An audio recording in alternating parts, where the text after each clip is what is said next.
Hey, it's Ben Wise. I'm at TLC Fitness tonight. We're talking about breathing during SkiErg.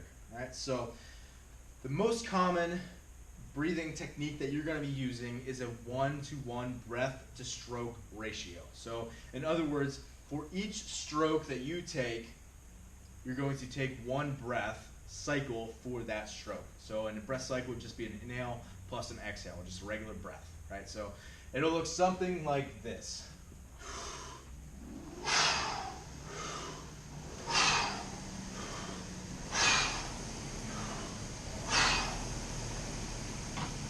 So again, you can hear that.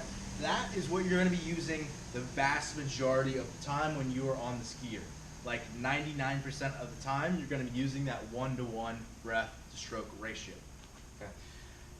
So if you don't know and you don't want to be confused and you don't want to hear the rest of this, I would just say stick with the 1-to-1. That's like, again, 99% of the time, do that. All right.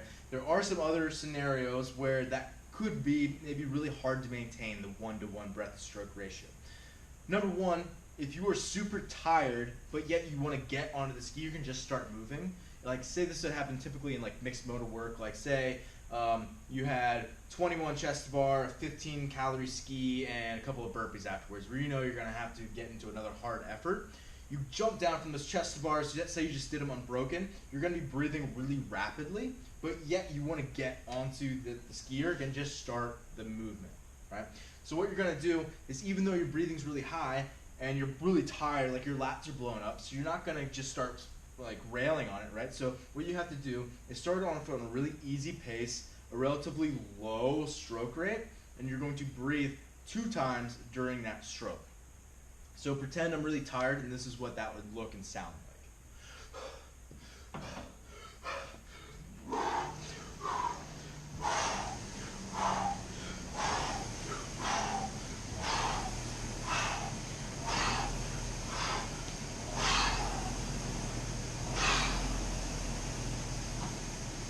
So you also hear that I transitioned back to 1-to-1 after I kind of recovered myself and I could blow off a bit of CO2.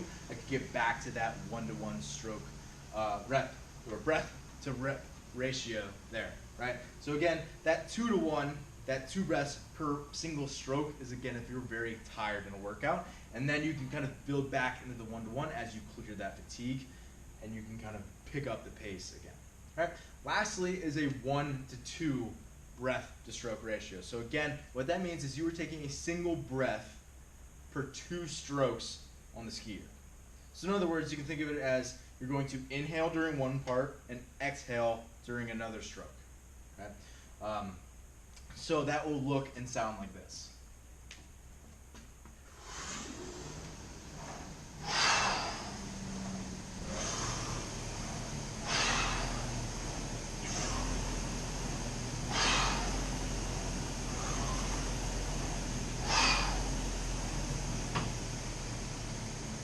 So when would you use that?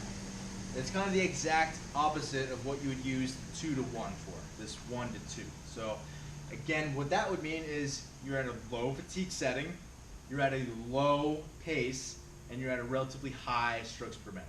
Right?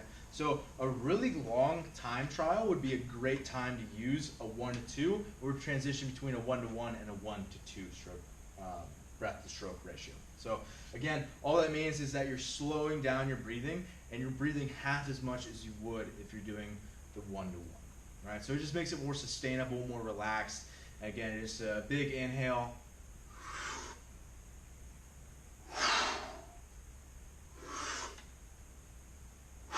So it's, again, just a really kind of slow, relaxed, methodical cadence that you could probably sustain for a really long period of time. Right? Keeps your respiratory rate a little bit lower and just makes it, again, overall work is low. It's really efficient way to do work on the SkiErg. Again, I would say 99% of the time, use the 1-to-1 breath to stroke ratio, and then as needed, deviate from that once you've had the experience. So good luck. Let me know if you got questions.